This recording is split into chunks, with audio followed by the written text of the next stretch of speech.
नमस्कार दोस्तों, स्वागत है आपका अपने YouTube चैनल बीरेंद्र मलिया क्लासेस में। आज के इस लेक्चर में हम बेहद इम्पॉर्टेंट और डिमांडेबल टॉपिक लेकर के आए हैं। हम इस लेक्चर में आपको एक ही शॉट में यानी कि वन शॉट यानी आपको इसी लेक्चर में कंप्लीट बेसिक अलजेब्रा आपको पढ़ाया जाएगा। अलजेब्रा जैसे कि आप समझते हैं एक्स वाई जेड यानी कि आप वेरिएबल्स के साथ जिसमें डील करते हैं वो अलजेब्रा आपको यहाँ पर डिटेल में पढ़ाया जाएगा, है ना। देखिए, मैथ के सब्जेक्ट की सबसे बड़ी प्रॉब्लम क्या है, लोग कहते हैं कि मैथ बहुत कॉम्प्लिकेटेड सब्जेक्ट है ना। और आजकल लगभग हर एक एग्जाम में मैथ्स आती है, चाहे आप 12th तक पढ़ते हैं तो वो तो मैथ्स आपका सब्जेक्ट ही होता है। और आप जैसे कोई कंपटीशन एग्जाम देते हैं तो वहाँ पर भी आपको कुछ मार्क्स की मैथ्स तो सॉल्व करनी पड़ती है। तो उसमें प्रॉब्लम क्या जाती है कि जो हमारी छोटी क्लास के जो बेसिक्स हैं, जो आपको बेसिक्स मैथ पढ़ाई जाती है छोटी क्लास में, वहां पर या तो हमसे गलती हो जाती है कि हम ध्यान नहीं दे पाते हैं, है ना, या हमको उस तरीके का जो लेवल है नॉलेज का वो मिल नहीं पाता है किसी कारणवश, है ना। तो वही हम क्या होता है, हमारा भी बेस डिस्टर्ब हो गया तो हमको आगे वो मैथ क्या हो जाती है, वो एक बहुत बड़ा पहाड़ लगने लगती है ना। तो हम इसी जिद्दोजहद को दूर करने के लिए या इसी प्रॉब्लम को दूर करने के लिए आपके साथ लेकर के आए हैं यहाँ पर अलजेब्रा की सीरीज, है ना। इस लेक्चर में हम आपको इसी लेक्चर में कंप्लीट अलजेब्रा पढ़ाएंगे। इसमें कंप्लीट अलजेब्रा से मतलब हमारा आपको ऐसा अलजेब्रा पढ़ाना नहीं है कि आप कोई भी एग्जाम देने बैठ जाएं आप पूरा क्वेश्चन सॉल्व करके ले जाएंगे, मैं ऐसा नहीं बोलता हूं। लेकिन इसमें आपको अलजेब्रा की बेसिक समझ, जैसे एक्स स्क्वायर से एक्स क्यूब क्यों नहीं जुड़ता है, एक्स स्क्वायर से एक्स स्क्वायर कैसे जुड़ता है, आप फैक्टराइजेशन कैसे करेंगे अलजेब्रा का, ये सब आपको मतलब आपके पास कोई भी इक्वेशन है वो कैसे आप सॉल्व करते हैं, है ना, क्वाड्रेटिक इक्वेशन क्या होता है, वेरिएबल्स क्या होते हैं, इन सब के बारे में आपको भली भांति एकदम बेसिक नॉलेज आ जाएगा। तो आइए शुरू करते हैं, ठीक है। तो हम यहाँ पर बेसिक अलजेब्रा में सबसे इंपॉर्टेंट और पहला टॉपिक शुरू करते हैं, कांस्टेंट एंड वेरिएबल्स। सबसे पहले आपको इसकी समझ होनी चाहिए कि कांस्टेंट क्या है और वेरिएबल क्या है। कांस्टेंट एंड वेरिएबल्स, तो देखते हैं कांस्टेंट एंड वेरिएबल्स क्या है, ठीक है। कांस्टेंट्स को आप हिंदी में क्या कहते हैं, अचर, और वेरिएबल्स को क्या कहते हैं, चर, ठीक है। तो कांस्टेंट क्या होते हैं, कांस्टेंट होते हैं जिनके पास एक फिक्स वैल्यू होती है। कांस्टेंट वो नंबर्स होते हैं या वो क्वांटिटीज होती हैं जिनके पास फिक्स वैल्यू होती है, वो कांस्टेंट होते हैं। जैसे कि आप ये समझें, जैसे आपने लिया 3, आपने लिया 5, आपने लिया -2, आपने लिया 0, क्या 3 की वैल्यू किसी और के बराबर हो सकती है क्या? 3 आप क्या 3.1 के इक्वल में लिख सकते हैं? नहीं लिख पाएंगे। तो मतलब एक कांस्टेंट की यूनिक वैल्यू होती है और अपने आप के ही वो बराबर होती है। लेकिन आपने बहुत सारे क्वेश्चन सॉल्व किए होंगे जहां पर आपने देखा होगा कि x की वैल्यू 3 आ गई और x की वैल्यू 5 भी आ गई। फिर आप उसी क्वेश्चन में मतलब उसी एक्सरसाइज में कुछ क्वेश्चन ऐसे देखते हैं जहां x की वैल्यू -1/2 आ गई, आप वहीं देखते हैं x की वैल्यू 0 भी आ रही है। मतलब भैया आप ये नोटिस करें कि x तो वही है, x तो नहीं बदल रहा है, लेकिन उसकी वैल्यू बहुत सारी है। आप ये कह सकते हैं क्या कि x की वैल्यू क्या होगी, x की आप एक फिक्स वैल्यू बता पाएंगे क्या कि x की वैल्यू सर 10 होती है? नहीं बता पाएंगे। तो यही तो वेरिएबल्स हैं।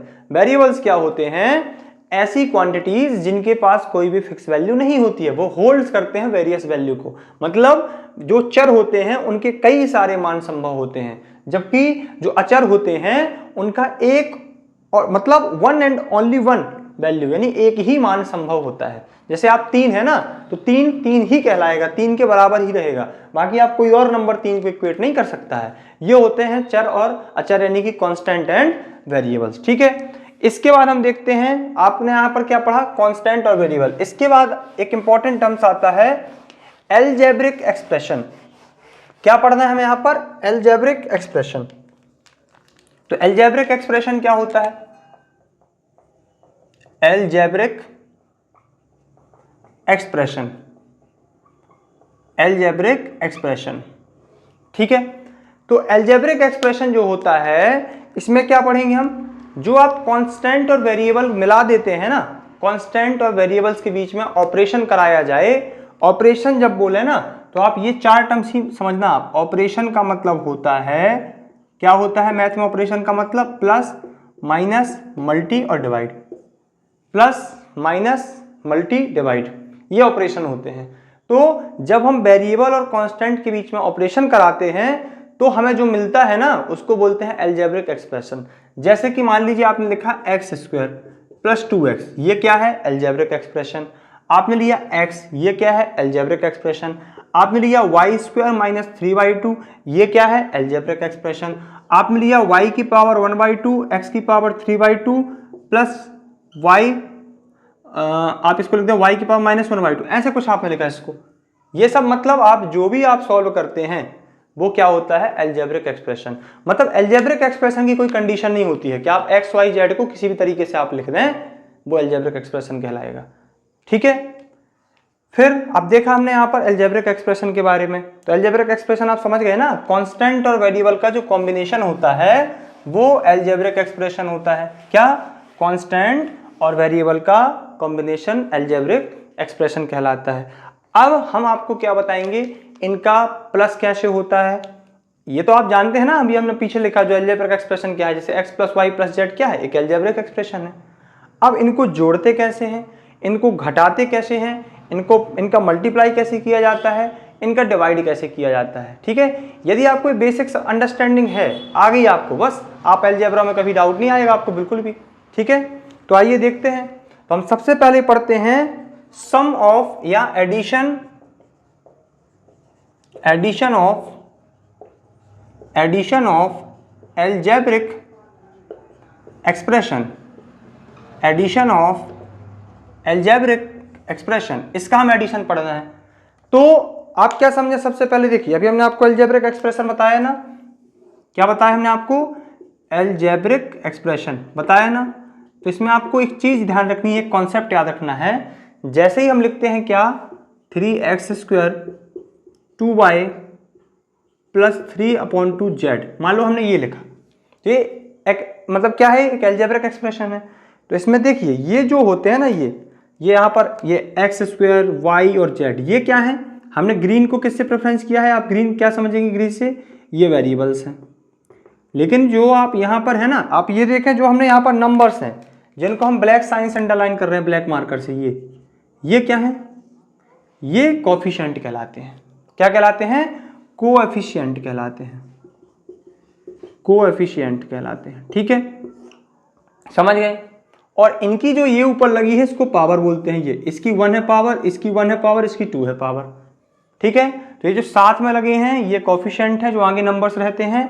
और ये जो पावर, ये पावर हो गई, और ये एक्स वाई जेड क्या हो गए? वेरिएबल हो गए। ठीक है, तो हम जब एडिशन करते हैं अलजेब्रिक एक्सप्रेशन का, तो आपको सिंपल फंडा याद रखना है। क्या? आपको सिंपल फंडा याद रखना है कि सेम टाइप या टाइप का मतलब आप यहां पर रखें सेम पावर के अलजेब्रिक एक्सप्रेशन ही ऐड होते हैं, बाकी कोई नहीं होता है। मतलब सेम पावर के, आप उनको क्या कह सकते हैं? लाइक टर्म और अनलाइक टर्म। जो सेम पावर के होते हैं ना हूबहू, उनको हम लाइक टर्म कहते हैं, और जो अलग होते हैं उनको अनलाइक टर्म कहते हैं। कैसे? जैसे मान लीजिए हमने आपके पास लिखा एक्स स्क्वायर प्लस 2x, एक कॉमा लगाया, फिर हमने लिखा x square x cube 3x square plus 1, ये लिया। अब हमने कहा इन दोनों को आप ऐड करिए, इन दोनों को आप ऐड करिए।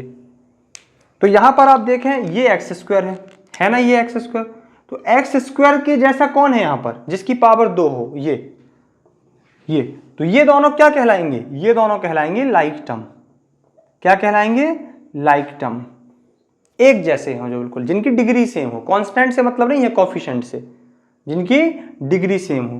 तो एडिशन हो या सब्ट्रैक्शन लाइक टर्म्स के बीच में ही होता है, अनलाइक टर्म्स के बीच में नहीं होता है। तो यहां पर एक्स स्क्वायर 3x स्क्वायर से ऐड होगा, एक्स क्यूब जैसे है, इसका कोई नहीं है तो वो अकेला लिखा रहेगा, 2x का कोई यहां पर नहीं है तो वो अकेला लिखा रहेगा, 1 एक प्योरली कांस्टेंट टर्म्स है तो इसके साथ भी कोई नहीं है तो वो अकेला लिखा रहेगा। मतलब हम यदि इसका फाइनल सोल्यूशन लिखें तो देखिए वो कैसे लिखा जाएगा। देखिए कैसे लिखेंगे आप, इसका आंसर कुछ इस तरीके से आ जाएगा। कैसे? मान लीजिए हम क्या कर रहे हैं, एक्स स्क्वायर प्लस 2x के साथ ऐड कर रहे हैं किसको? एक्स क्यूब 3x स्क्वायर और प्लस 1 को, इसको हम ऐड कर रहे हैं। ठीक है, अब हमने इसको क्या करना, एक्स क्यूब लाए, एक्स क्यूब का कोई है नहीं तो पहले बड़ी पावर लिखी आपने, ठीक है। अब प्लस में तो ब्रैकेट में कोई इंपैक्ट पड़ता नहीं, आप डायरेक्ट ओपन कर सकते ब्रैकेट। एक्स स्क्वायर लिखा, एक्स स्क्वायर के पास क्या लिखेंगे, 3x स्क्वायर। फिर आपने 2x लिया और +1 कर दिया। अब क्या है, एक्स क्यूब लिखा, यहां पर कोएफिशिएंट कुछ नहीं है तो 1 माना जाएगा, तो 1x स्क्वायर में 3x स्क्वायर ऐड हो गए तो क्या हो जाएगा 4x स्क्वायर। यहाँ क्या बचा 2x और 1। इसके बाद ये सॉल्व नहीं होगा क्योंकि सारे के सारे टर्म्स क्या हो गए, अनलाइक हो गए। ये 3 पावर वाला, ये 2 पावर वाला, ये 1 पावर वाला और ये कांस्टेंट यानी कि 0 पावर वाला। तो ऐसे हम एडिशन करते हैं, मतलब अलजेब्रिक एक्सप्रेशन का एडिशन लाइक टर्म्स के बीच में ही होता है, अनलाइक टर्म्स के बीच में नहीं, उनको एज इट इज लिख देते हैं बस। अब सब्ट्रैक्शन कैसे होगा, सब्ट्रैक्शन में भी सेम कॉन्सेप्ट, लाइक टर्म्स के बीच में ही होता है, एकदम लाइक टर्म्स के बीच में। तो देखें कैसे, मान लीजिए हमने आपको एक क्वेश्चन दिया कि एक्स क्यूब 2x स्क्वायर -3 को आप सब्ट्रैक्ट करें, फ्रॉम लगाया हमने यहाँ पर, हमने लिखा यहाँ पर 3x4 minus x cube x square +1, इससे आप सब्ट्रैक्ट करें। तो जब फ्रॉम लगा रहता है ना, तो फ्रॉम का क्या सेंस रहता है, से। इसका मतलब क्या है, से, मतलब इसमें से इसको सब्ट्रैक्ट करना है। तो सब्ट्रैक्ट भी कब होता है, लाइक टर्म्स के बीच में। तो आपको क्या करना है, पहले आप इसको लिखें, पहले आप इसको लिखें पूरा, इसको आपने लिखा, ब्रैकेट लगाए रहे हम, फ्रॉम की जगह माइनस लगाएंगे क्योंकि सब्ट्रैक्शन करना है हमको। फिर हमने ये सेकंड वाला जो फर्स्ट ब्रैकेट है इसको पूरा लिख दिया। अब क्या करना है, आपको ब्रैकेट ओपन करना है, एक एक करके ब्रैकेट ओपन करना है। तो माइनस का एक कॉन्सेप्ट होता है, जब माइनस ब्रैकेट के अंदर जाएगा, जब भी माइनस अंदर जाएगा तो सबके साइन रिवर्स कर देगा, पलट देगा सबके साइन। तो आगे वाले ब्रैकेट में कोई इंपैक्ट नहीं पड़ेगा, पीछे वाले ब्रैकेट के साइन पलट जाएंगे, है ना। कैसे देखें, 3x4 x cube x square 1। अब माइनस अंदर गया तो एक्स क्यूब को माइनस करेगा, इसको माइनस करेगा और इस माइनस वाले को प्लस कर देगा। बस अब आप लाइक टर्म एक साथ कर लें बस, और इसको सॉल्व कर दें।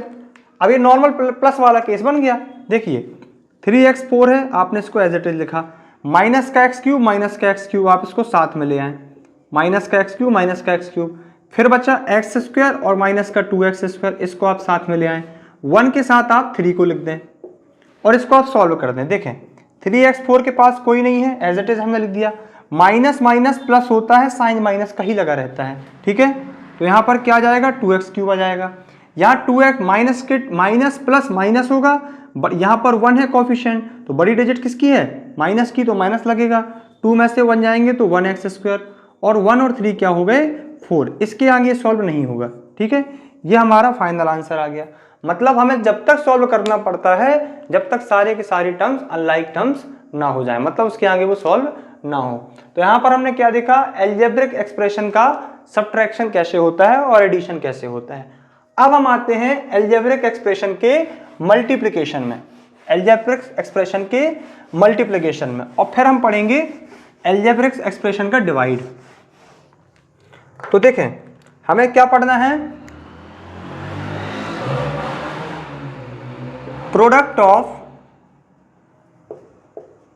ऑफ अलजेब्रिक एक्सप्रेशन, यानी कि मल्टी अलजेब्रिक एक्सप्रेशन का हमको प्रोडक्ट पढ़ना है। तो देखिए कैसे होता है। तो सबसे पहले हम आपको 2 तरीके से प्रोडक्ट पढ़ाते हैं। पहले एक सिंगल टर्म से पढ़ा रहे हैं, कैसे देखिए, मान लीजिए हमने लिखा एक्स स्क्वायर को आप प्रोडक्ट करिए x cube plus x square plus 1 से। फिर हमने आपको एक सेकंड क्वेश्चन दिया कि आप x प्लस 1 का मल्टी करिए किसके साथ, x cube plus x square plus 1 से, ठीक है।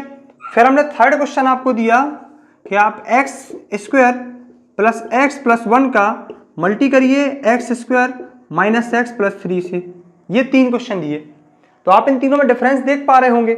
हम क्या कर रहे हैं यहाँ पर, हम एक सिंगल टर्म्स से मल्टी कर रहे हैं, फिर डबल टर्म्स का मल्टी कर रहे हैं, फिर 3 टर्म्स का 3 टर्म्स वाले से मल्टी कर रहे हैं। तो इनका मल्टीप्लाई कैसे होता है देखिए, हमने भी आपको क्या बताया कि एडिशन और सब्ट्रैक्शन जो होता है अलजेब्रिक एक्सप्रेशन का, वो लाइक टर्म्स के साथ ही होता है, लेकिन प्रोडक्ट और डिवाइड में ऐसा रूल नहीं होता है। उसमें आपको कैसे देखना है देखिए, आपने एक्सपोनेंट तो पढ़ी होगी आपने। एक्सपोनेंट क्या होता है? जब सेम पावर सेम बेस होता है तो पावर आपस में जुड़ती जाती है।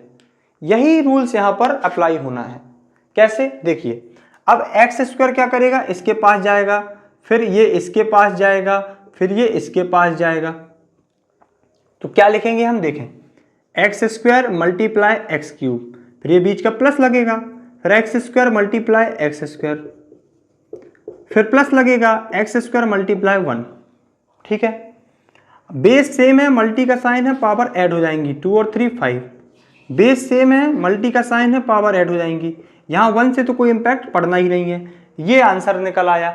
इसका आपको और अच्छा आंसर देना है तो आप एक्स स्क्वायर यहाँ से कॉमन ले लीजिए। एक्स स्क्वायर कॉमन लेने का मतलब इसमें जो मिनिमम पावर है वो आप निकाल सकते हैं। भैया अब यहाँ से स्क्वायर चला गया तो आप फिर वहीं देखिए। अब लेकिन आप समझिए, इसको आपको कॉमन नहीं लेना है। क्यों? क्योंकि जैसे ही आपने कॉमन लिया आप क्वेश्चन में पहुंच जाएंगे। मतलब यही हमारा आंसर है। ये होता है मल्टीप्लाई। मतलब डिवाइड मल्टी करते समय हमें इस बात पर फोकस नहीं करना पड़ता है कि वो सेम मतलब लाइक टर्म्स हैं, एक जैसी पावर के टर्म्स हैं या नहीं है, सबका हो जाता है। अब इसमें कैसे किया जाएगा? इसमें क्या होगा? इसमें ये एक्स पहले सबके साथ जाएगा। ये कौन सा रूल्स कहलाता है? Distributive law. ये क्या है? Distributive law. जैसे मिठाई बांटी जाती है सब में, वैसे ये एक्स वाई जेड बढ़ते हैं सब में, मतलब सबके पास पहुंचेंगे ये। तो देखें, ये एक्स पहले इसके पास जाएगा, इसके पास जाएगा, इसके पास जाएगा, फिर ये 1 इसके पास जाएगा, इसके पास जाएगा, इसके पास जाएगा, ऐसे डिवाइड बटेंगे। तो देखें, एक्स का हम डायरेक्ट कर रहे हैं, ठीक है, एक्स का एक्स क्यूब से करेंगे तो एक पावर का 3 पावर से होगा तो 4 हो जाएगी। फिर एक्स का 1 है, एक्स स्क्वायर से होगा, प्लस का साइन लगेगा, ये 3 हो जाएगी। फिर एक्स का 1 से करेंगे, 1 में कोई इंपैक्ट नहीं पड़ता है। अब 1 का करना है सबके साथ, तो भैया 1 की तो एक अजब लीला है, क्या किसी के साथ भी कर दो कोई इंपैक्ट नहीं पड़ता। अब इसके साथ हमें एडिशन सब्ट्रैक्शन जो भी जितना सॉल्व हो रहा करना पड़ेगा ना। x4 लिखा हमने, एक्स क्यूब क्या हो जाएंगे? सेम टर्म से जुड़ जाएंगे। एक्स स्क्वायर आया, फिर x आया और फिर 1 आया। हमने इसको अरेंज कर दिया डिग्री के बेस पर। ये इसका आंसर हो गया। 3 वाले में कैसे होता है सॉल्व? 3 वाले में बस वही कॉन्सेप्ट, आप इसको लें, फिर इसको ले जाएं, फिर इसको ले जाएं, फिर x ले जाएं ये, और फिर इस 1 को तीनों के साथ ले जाएं। मतलब ऐसे बनेंगे। और आपको टर्म्स कैसे पता रखना? देखिए, यदि इसके 2 टर्म्स हैं और इसके 3 टर्म्स हैं तो मल्टीप्लाई करेंगे तो 6 टर्म्स बनेंगे। तो देखिए 1 2 3 4 5 6 वाले वो फाइनल आंसर में सॉल्व हो जाए। जैसे अब इसमें 3 टर्म्स हैं, इसमें 3 टर्म्स हैं, तो फाइनल आंसर में 9 टर्म्स आएंगे भैया। तो आपको थोड़ा कैलकुलेशन अपनी तेज रखनी पड़ेगी, ठीक है। जैसे हम 6th 7th 8th क्लास तक पढ़ते हैं तो वहाँ आपका आसानी, धीरे धीरे आपके पास इतना टाइम रहता है, लेकिन जैसे ही आपकी क्लासें बढ़ती हैं तो आपको कैलकुलेशन की स्पीड बढ़ानी पड़ेगी, क्योंकि बनने में और समय पर बनने में बहुत अंतर होता है, ठीक है। तो देखिए, इसका मल्टीप्लाई करेंगे, एक्स स्क्वायर का एक्स स्क्वायर से किया, एक्स की पावर 4, एक्स स्क्वायर का, अब देखिए यहाँ प्लस है यहाँ माइनस है, तो प्लस साइन का भी मल्टी होता है, plus minus minus, x square x, ये 3 हो जाएगा। एक्स स्क्वायर का इससे होगा तो 3x स्क्वायर हो जाएगा। अब इस x का होना है सबके साथ तो x क्यूब हो जाएगा। इस x का इस x से होना तो x प्लस का माइनस आएगा, x स्क्वायर हो जाएगा। x का 3 से 3x हो जाएगा। फिर और आगे 1 का कर दो, किसी के भी साथ कोई इंपैक्ट नहीं पड़ना, ना साइन में ना कुछ में। बस अब जो एक से टर्म्स होने आप जोड़ लो, बस x की पावर 4 जो है आपने इसको लिखा। फिर देखें x की पावर -3 ये है और कहीं ये है x की पावर -3। अब एक प्लस का एक माइनस का, तो फाइनल आंसर में कैंसिल हो गए। क्या बचा है 3x स्क्वायर, देखिए x स्क्वायर कैंसिल हो गए। क्या बचा 3x स्क्वायर, आपने इसको लिखा, कैंसिल होने का मतलब कट गए वो। अब क्या बचा यहाँ पर 3x में से x गए तो क्या बचा 2x, और क्या बचा फाइनल, और लास्ट में 3 बचा। ये इसका फाइनल आंसर आ गया। तो इस तरीके से हम एल्जेब्रिक एक्सप्रेशन का मल्टीप्लाई कर सकते हैं, ठीक है। इसके बाद हम देखते हैं एल्जेब्रिक एक्सप्रेशन का डिवाइड, ठीक है। इसके बाद हम देखते हैं एल्जेब्रिक एक्सप्रेशन का डिवाइड कैसे किया जाता है। तो देखें डिवाइड में क्या होगा, डिवाइड में वो वाला रूल लगेगा, सेम पावर है, ये आपने पढ़ा होगा, सेम पावर है, डिवाइड का साइन लगा, सॉरी सेम बेस है, डिवाइड का साइन लगा है तो पावर पहले वाले में से दूसरी वाली माइनस हो जाती है। ये कॉन्सेप्ट काम करता है पूरे डिवाइड करने में, ठीक है। कैसे देखें, मान लीजिए क्वेश्चन आया x की power 5 3x4 x cube plus x square -1 upon x square. अब क्या करना पड़ता है, डिवाइड में भी डिस्ट्रीब्यूटिव, मतलब जो एक्स स्क्वायर है ना भैया, वो इसका भी है, इसका भी है, इसका भी है, इसका भी है और इसका भी है। तो आप अलग कर दें। कैसे? एक्स की पावर 5 में डिवाइड करेंगे एक्स स्क्वायर का, 3x की पावर 4 में डिवाइड करेंगे एक्स स्क्वायर का, फिर एक्स क्यूब में डिवाइड करेंगे एक्स स्क्वायर का, एक्स स्क्वायर में डिवाइड करेंगे एक्स स्क्वायर का, और 1 में डिवाइड करेंगे एक्स स्क्वायर का। अब जो पावर कट रही है, देखिए पावर कटती नहीं है, हम कह देते वो कट गई, मतलब वो ये रूल्स लगता है माइनस होती है पावर। मतलब देखें, ये a की पावर m, a की पावर n, डिवाइड का साइन लगाना तो ऊपर वाले में से नीचे वाली पावर माइनस हो जाती है, तो अपन उसको समझ जाते हैं कि वो कट गई है ना। तो क्या करेंगे, देखिए यहाँ 5 पावर है, इस 2 पावर से कैंसिल होगी तो क्या बचेगा 3, ये 2 कट गई पावर तो क्या बचा 3x स्क्वायर, ये 2 पावर कट गई, यहाँ बचा केवल x, ये पूरा कैंसिल हो गया, क्या बचा 1, और यहाँ कुछ नहीं हो रहा तो एज इट इज ऐसा लिखा रहेगा। अब इसको और सॉल्व किया जा सकता है क्या? कुछ नहीं, इसको सिस्टमैटिक लिख लें बस, मतलब यही हमारा सीधा आंसर है बस, इससे आगे सॉल्व नहीं होना है, कुछ कट नहीं रहा, कुछ भी नहीं हो रहा, तो यही हमारा क्या हो जाएगा, आंसर हो जाएगा। लेकिन अब मान लीजिए हमने क्वेश्चन आपको दिया क्या, x, यही क्वेश्चन दिया पूरा, और हमने यहाँ पर डिवाइड में रख दिया x+1, अब इससे डिवाइड करें तो भैया फिर इसमें ये रूल्स नहीं लगता है कि x को सबके साथ अलग कर दो, 1 को सबके साथ अलग कर दो, सॉल्व कर दो, नहीं, ये पूरा टर्म से सबके साथ डिवाइड में जाएगा। तो अब इसका डिवाइड इन सबके साथ करने के लिए आपको अलजेब्रिक एक्सप्रेशन में फैक्टर्स के बारे में नॉलेज होना चाहिए, फैक्टर्स, और ये अलजेब्रिक एक्सप्रेशन का हायर क्लास का सबसे इंपॉर्टेंट और जिसमें हम सबसे ज्यादा फंसते हैं, जिसमें हमें सबसे ज्यादा डाउट होता है, ये वो टॉपिक है फैक्टर्स। तो आइए हम फैक्टर्स को देखते हैं। तो फैक्टर्स क्या होता है, फैक्टर्स होता है जैसे कि मान लीजिए आपने 6 लिया, तो 6 किसकी किसकी टेबल में आता है, मतलब ऐसे कौन से नंबर हैं जो 6 को कट कर पाते हैं, कौन, 2, 3, 6 और 1, ये 4 ऐसे नंबर हैं जो 6 को कट कर पाते हैं। तो 1, 2, 3, 6 क्या है, फैक्टर्स ऑफ 6।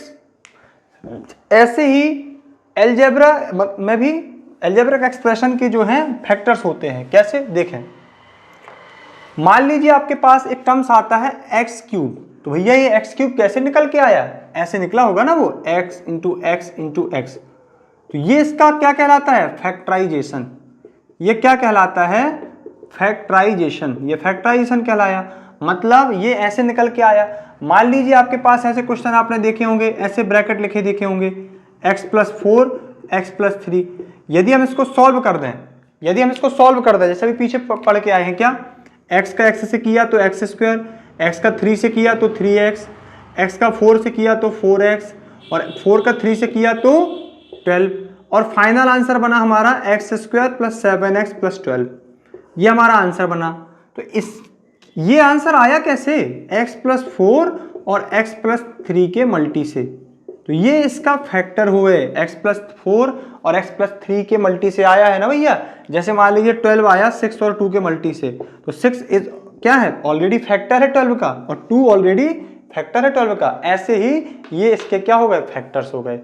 तो हम यहाँ पर आपको फैक्टर्स निकालना सिखाएंगे, ये सबसे यहीं पर लोग फंसते हैं सबसे ज्यादा, है ना। तो हमें आप यहाँ पर आपको फैक्टर निकालना सिखाएंगे। तो देखिए अलजेब्रा जो होता है, आप उनकी जो डिग्री देखते हैं ना, पावर के हिसाब से उनकी प्रोसेस होती है फैक्टर निकालने की। कैसे, देखें, मान लीजिए आपके पास एक टर्म्स लिखा है x+1, एक टर्म्स लिखा है x+1। अब क्या आप इसको सॉल्व कर सकते हैं और ज्यादा नहीं कर सकते हैं, तो यही इसके क्या हो गए, फैक्टर्स हो गए। अब इसमें और आ जाए भैया 2x+4, अब क्या इसको आप सॉल्व कर सकते हैं, आप देखें इसको सॉल्व कर सकते हैं क्या, आपको लगेगा हाँ यार इसमें 2 तो कॉमन है। अब इसको प्रॉब्लम हो कि 2 कैसे कॉमन हम बोल रहे हैं, तो वो भी थोड़ा देखें कैसे। आप इसको 2 × x लिख सकते हैं, बिल्कुल। आप इसको 2 × 2 लिख सकते हैं, क्या लिख सकते हैं। अब देखें ये 2 इसमें है, ये 2 इसमें भी है, तो आप इसको एक बार बाहर लिख दें, अंदर क्या बचा x और यहाँ बचा 2। अब आप इसको मल्टी करें, 2x 2 × 4, वहीं पहुंच गए। तो ये जो प्रोसेस है ना भैया, इस प्रोसेस का नाम क्या होता है, फैक्टराइजेशन। क्या है ये प्रोसेस, फैक्टराइजेशन, ठीक है। तो ये हम यहां से इसको ऐसे लेकर के आए ना, ये फैक्टराइजेशन है। तो ये देखिए, यदि किसी भी अलजेब्रिक एक्सप्रेशन की जो पावर है ना, पावर वो यदि 1 है तो उसको लीनियर एक्सप्रेशन बोलते हैं भैया। क्या बोलते हैं, लीनियर एक्सप्रेशन। तो लीनियर एक्सप्रेशन को फैक्टराइज करना कोई बड़ी बात नहीं है, ये देखें आप बिल्कुल आसानी से कर दिया, होगा तो आसानी से सॉल्व हो जाएगा, नहीं तो वो होगा नहीं। लेकिन यदि 2 पावर आ गई, 2 पावर आ गई, उसको बोलते हैं क्वाड्रेटिक। क्या बोलते हैं? Quadratic expression. ठीक है। यदि 3 पावर आ गई उसको बोलते हैं क्यूबिक एक्सप्रेशन। तो आपको यदि क्वाड्रेटिक का पता है निकालते तो आप क्यूबिक का निकाल ले जाएंगे। तो आपको सबसे इंपॉर्टेंट सीखना किसके हैं? क्वाड्रेटिक एक्सप्रेशन का आपको फैक्टराइजेशन आना चाहिए। ठीक है, जो क्वाड्रेटिक इक्वेशन होते हैं उनका फैक्टराइजेशन आपको आना चाहिए। तो यहाँ पर आप समझ गए फैक्टराइजेशन का मतलब क्या है। अब अभी हमने आपको पीछे बताया ना कि x² + 7x + 12 किसका क्या निकल के आए थे, उसके x + 4 x + 3। तो वो आते कैसे हैं, हम आपको वो निकालना सिखाते हैं। तो आइए हम आपको यहाँ पर फैक्टराइजेशन ऑफ क्वाड्रेटिक एक्सप्रेशन बताते हैं कैसे निकाले जाते हैं। तो देखिए इन पर 4 टाइप के क्वेश्चन बनते हैं, 4 प्रकार के क्वेश्चन इन पर बनते हैं। तो आपको वो 4 टाइप्स पढ़ लेना है। वो 4 तरीके से जो क्वेश्चन सॉल्व होंगे ना, वो आपके 9th 10th और आगे भी पढ़ेंगे, उसमें सब जगह वो काम आते हैं। ठीक है, तो देखें कैसे हम इसको ऐसे बनाते हैं सेपरेशन के तौर पे। इसमें यहाँ पर हम लिखते हैं टाइप 1, टाइप फर्स्ट, यहाँ हम लिखते हैं टाइप सेकंड। ठीक है, यहाँ हम लिखते हैं टाइप थर्ड, और यहाँ पर हम लिखते हैं टाइप फोर्थ। बस इसको समझने के लिए आपको पास बेसिक मैथ की समझ होनी चाहिए कि +4 - 3 कितना होता है, -4 + 3 कितना होता है, बस। तो देखिए हम आपको यहाँ पर 4 क्वेश्चन लिख रहे हैं। क्या ये क्वेश्चन हम वही लिख रहे हैं जो पीछे बता के आए थे। एक हमने क्वेश्चन ये लिखा, एक हमने क्वेश्चन यहाँ पर ये लिखा, इसको यहाँ पर लिखते हैं टाइप सेकंड। ठीक है, एक हम क्वेश्चन यहाँ पर लिख रहे हैं ये वाला। ठीक है, और एक क्वेश्चन हम यहाँ पर लिख रहे हैं ये। आप इन चारों क्वेश्चन में देखें, आपको कुछ ना कुछ डिफरेंस दिखेगा। क्या दिख रहा? इस क्वेश्चन में दोनों जगह प्लस, यहाँ माइनस प्लस, यहाँ माइनस माइनस, यहाँ प्लस माइनस। तो चारों क्वेश्चन कहीं ना कहीं से अलग हैं। अब इनको सॉल्व करने का बेसिक फंडा क्या होता है, देखिए ये जो पीछे वाला टर्म्स होता है ना, ये हमेशा प्रोडक्ट होता है। क्या होता है? प्रोडक्ट। और ये बीच वाला जो टर्म्स है ना, वो ये साइन से डिफाइन होता है। ये यदि यहाँ प्लस लगा ना, तो आप 12 को ऐसा तोड़ें, इसका मतलब क्या है, आप 12 को ऐसे 2 फैक्टर में तोड़ें, ऐसे 2 नंबर में तोड़ें जो मल्टी करने में 12 देता हो और प्लस करने में 7 देता हो। इसका मतलब ये हुआ कि आपको जो 7 है ना, वो ऐड करने में चाहिए, 7 ऐड करने में चाहिए। यहां क्या, यहां क्या 12 आपका प्रोडक्ट है और -7 आपको ऐड करने में चाहिए। क्या चाहिए? -7 आपको ऐड करने में चाहिए। यहां -7 है, ये डिफरेंस है दोनों में। यहां क्या करना है आपको, 12 आपको प्रोडक्ट चाहिए और माइनस, अब यहां सब्ट्रैक्शन हो गया, माइनस लगा, तो सब्ट्रैक्ट करने में आप ऐसे 2 नंबर ढूंढें जो मल्टी करने में 12 देते हो लेकिन सब्ट्रैक्ट करने में -4 देते हो। ठीक है, आप ऐसा नंबर ढूंढें जो मल्टी करने में तो प्रोडक्ट करने में 12 देते हो लेकिन सब्ट्रैक्ट करने में क्या देते हो 4 देते हो, वो भी प्लस का। ये देखें। ठीक है, बस आपको यदि ये बात समझ में आ गई बस, और आपको ये पता होगा कि प्लस प्लस क्या होता है, माइनस माइनस क्या होता है। ठीक है, एक चीज और आप याद रखें, जब जो ऐड वाले केस रहते हैं ना, वो टाइप 1 और टाइप 2 हमने यहाँ पर लिखे, तो इनमें जो बीच वाला नंबर टूटेगा वो सेम साइन लेके आएगा भैया, same sign, plus plus minus minus. बस आपको कुछ कचड़ा याद नहीं रखना।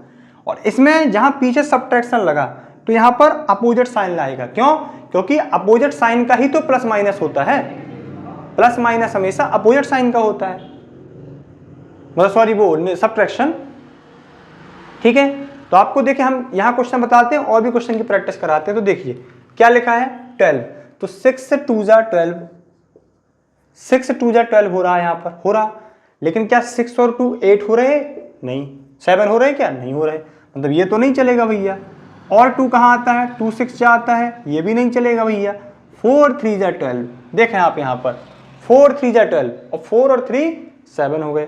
तो आपको क्या लिखना है, इसको मिडिल टर्म को स्प्लिट करना है। हम चेक लास्ट टर्म से करते हैं, तोड़ते बीच वाले टर्म्स को हैं। तो क्या हो जाएगा x², इस 4 में आप x लगाएं और इस 3 में आप x लगाएं, और 12 लिख दें। बस ये लाइन सबसे इंपॉर्टेंट है। जिसको ये लाइन समझ में आ गई, आंसर आपका सॉल्व हो गया। इसको आप देखें, हमने क्या बताया आपको, ये जो प्लस है ना, ये दिखाता है कि आने वाला टर्म्स आपको ऐड में चाहिए, जो एक्स वाला जो आगे वाला है, कुछ नहीं। अब आप सोचेंगे सर माइनस लगा है, तो माइनस दोनों में भैया माइनस लगा देना। बस हमने कहा ना, लास्ट में जो प्लस वाला केस है वो आगे वाले बीच वाले टर्म्स को ऐसे तोड़ता है सेम साइन में, या तो प्लस प्लस या माइनस माइनस। देखिए यहाँ 4 3 तोड़े प्लस प्लस में, क्योंकि यहाँ प्लस था। यहाँ भी 4 × 3 = 12 और 4 3 7 होना है, लेकिन दोनों माइनस में टूटेंगे। 3x, आप चलिए यहाँ इससे कोई नहीं होता, आप आगे पीछे किसी को लिख लीजिए। अब आप यहाँ देखें, आपको रीचेक करना है कहीं गलत तो नहीं हो गया। भैया -4 -3 -7 होता है, 4 और 3 7 होता है। यहाँ क्या प्रॉब्लम है यहाँ आपको क्या करना, यहाँ आपको सब्ट्रैक्ट करने में 4 चाहिए और माइनस इंटू करने में 12 चाहिए। लेकिन हमने आपको बताया ना, इसमें क्या होता है, इसमें मिडिल टर्म्स में क्या होते हैं, सेम साइन। इन दोनों केस में मिडिल टर्म में सेम साइन होते हैं, इसमें और इसमें। इसमें क्या होते हैं, अल्टरनेट साइन। अल्टरनेट साइन मतलब एक में प्लस एक में माइनस, इन दोनों केस में। नीचे यदि पीछे माइनस लगा तो 12 मल्टी करने में और माइनस करने में 4, तो भैया 6 2 जा 12 और 6 में से 2 गए 4। तो देखें अब क्या होगा, यहाँ हमने आपको बताया ना, साइन तो अल्टरनेट आने हैं तोड़ते समय, एक प्लस एक माइनस, तो किसको प्लस दें किसको माइनस दें, तो यहाँ का साइन बड़ी डिजिट का होता है। आपका जो फैक्टर आया है उसकी बड़ी डिजिट का साइन यहाँ का होता है। तो क्या लिखेंगे आप, x² -6 को देंगे, +2 को देंगे और x लगा देंगे। यहाँ क्या करेंगे, सेम क्वेश्चन है, बस 6 को प्लस दिया जाएगा यहाँ पे, क्योंकि यहाँ बड़ी डिजिट का साइन होता है। बस ये हो गया। अब क्या करना आपको, इन दोनों को आप दो टर्म्स बनाए इसके, ऐसे आप इनके जोड़े बना दें। ये जोड़े बना दिए हमने। अब क्या करना, जोड़े बनाने के बाद आप इन दोनों में कॉमन निकालें। यहाँ क्या कॉमन है, x है कि नहीं, क्या बचा, x + 4। ठीक है, अब आपने दोनों से x कॉमन लिया, जिसको कॉमन निकालते ना आए तो वो ऐसे तोड़ लेगा, x × x 2 × 2 × x, ऐसे तोड़ देगा इसको। थोड़ी सी आप जगह छोड़ें और यहाँ आप x + 4 बिल्कुल आंख बंद करके लिख दें, ऐसे आपको लिखना ही लिखना है। अब आप इसका देखिए, ये फर्स्ट टर्म है, ये सेकंड टर्म यदि मल्टी कर दें, ये थर्ड टर्म है, तो आप इसका थर्ड टर्म मिलाएं। क्या एक्स्ट्रा आपको दिख रहा है, इस x को कैसे एक्स्ट्रा लाया होगा, इस 3x से, भैया 3 एक्स्ट्रा है, ये 3 एक्स्ट्रा दिख रहा है आपको थर्ड टर्म में। यहाँ x बना दिया 3x को, तो 3 को आप बाहर कर दें। अब देखें x + 4 फिर से कॉमन है यहाँ पर, तो आपने इनको लिया और x + 3 को लिख दिया, ये ठीक है। अब इसके बाद इन दोनों में कॉमन क्या है, x, क्या बचा, x - 4। हमने आपको बताया ना, थोड़ी जगह छोड़ें, ये जो फर्स्ट ब्रैकेट आया है, बस आपका ये कॉमन गलत नहीं होना चाहिए, तो क्वेश्चन गलत हो जाएगा। x - 4 दिया, यहाँ क्या कॉमन है भैया, -3, तो क्या बचा, x - 4 x - 3। आपको रीचेक करना है, आप मल्टी करके देखें, आंसर आपका वहीं पहुंच जाएगा क्वेश्चन में। इन दोनों में क्या कॉमन है, x, क्या बचा, x - 6, और यहाँ भी x - 6 और 2 आपने ऐसे ले लिया। इन दोनों में क्या कॉमन है, x, क्या बचा, x + 6 लिखा आपने और -2 कॉमन ले लिया, और आपने क्या लिखा यहाँ, x - 6 और x + 2। यहाँ क्या लिखा, x - 2 और x + 6। तो हमने यहाँ पर फैक्टराइजेशन ये सीख लिया। ये आपका क्लास 9 तो क्लास 10th में आपको कम से कम 4 से 10 नंबर आपको देके जाएगा, क्लास 9th और 10th में, और 8th क्लास में भी ये सिलेबस में है। तो हमने ये जो आपका ये लेक्चर है ना, ये क्या है, बेसिक अलजेब्रा का लेक्चर है, मतलब आपको हर एक क्लास में काम आएगा। बस आपका क्लास का जो लेवल है, आप वहाँ तक इन कॉन्सेप्ट को देख लीजिएगा कि भैया ये हमारे क्लास से ऊपर है तो आप उसको मत देखिएगा, जो आपकी क्लास तक है आप वहाँ तक इस वीडियो को देख सकते हैं। ठीक है, तो हमने यहाँ पर क्या, क्वाड्रेटिक अलजेब्रिक एक्सप्रेशन यानी कि दो पावर वाले हैं, उनका फैक्टराइजेशन सीख लिया। तो जैसा कि हमने आपको लेक्चर की शुरुआत में बताया था कि ये अलजेब्रा का 1 शॉट लेक्चर है, लेकिन यदि हम थोड़ा सा इसमें भी कुछ बहुत सारी चीज़ें बची हैं, जैसे कि इसमें क्यूबिक 3 पावर आ जाए तो उसको कैसे एक्सप्रेस करेंगे, उसका फैक्टराइजेशन कैसे करेंगे, आइडेंटिटीज यानी कि फॉर्मूला के हेल्प से फैक्टराइजेशन हो सकता है क्या, वो भी हम सीखेंगे। और क्या हर एक क्वेश्चन में ये मेथड लग जाएगी, क्या आप इसका फैक्टराइजेशन कर सकते हैं, देखिए आप, क्या आप इस क्वेश्चन का फैक्टराइजेशन कर सकते हैं, इसको नोट कर लीजिएगा, क्या आप इस क्वेश्चन का फैक्टराइजेशन कर सकते हैं। ये कोई ऐसा नंबर है जो 12 इंटू करने में देता हो, प्लस करने में 4 देता हो। आप कहेंगे ऐसा तो मिलेगा नहीं सर, 6 2 जा 6 2 8, 12 1 जा 12 1 13, 2 6 जा 8, 4 3 जा 12, 4 3 7, तो नहीं हो रहा। तो किन का एक्सप्रेशन मतलब किन का आप फैक्टराइजेशन कर सकते हैं, किन का नहीं कर सकते हैं, कहाँ फॉर्मूला लगेगा कहाँ नहीं लगेगा, तो थोड़ी सी जानकारी आपको इसमें भी दी जाएगी। आपको अलजेब्रिक आइडेंटिटीज पढ़ाई जाएंगी, 3 पावर 4 पावर वाले आप कैसे फैक्टराइज कर सकते हैं। तो इसके लिए थोड़ा सा हम आपको एक नेक्स्ट लेक्चर में आपको सारा ये कंप्लीट कराया जाएगा। इसको हम थोड़ा सा वन शॉट में नहीं करा पाएंगे क्योंकि ये लेक्चर बेहद बड़ा हो जाएगा, ठीक है। तो आपने यहाँ तक क्या सीखा, आपने अलजेब्रा का आपने बेसिक कॉन्सेप्ट कहाँ तक पहुँच गया अपना, जो 2 पावर वाले अलजेब्रिक एक्सप्रेशन होते हैं उसको फैक्टराइज कैसे करते हैं, ठीक है। तो आई थिंक आपको लेक्चर बहुत बढ़िया लगा होगा। यदि आपको लेक्चर अच्छा लगा हो तो चैनल को सब्सक्राइब और वीडियो को लाइक और शेयर करें। धन्यवाद।